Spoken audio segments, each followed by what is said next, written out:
நல்லா கரடி மாதிரி ஆடி அசைஞ்சு வரான் பாரு. என்னடி பிரச்சனை உனக்கு? வான் பொண்டாட்டி தான்டா. உடம்பு சூடா இருக்குன்னு பசுந்தீவனம் கேட்டா அவ என்னத்தை போட்டுருக்கா பாரு.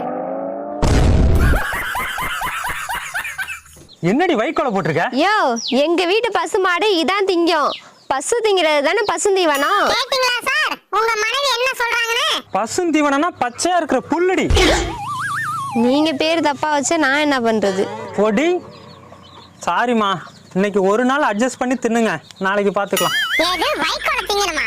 ஏண்டா காட்டு பண்ணி, நாங்க என்ன காஞ்சு போய் கிடக்குறோம்? உன் பொண்டாட்டி வாயில வச்சு தின்னுடா.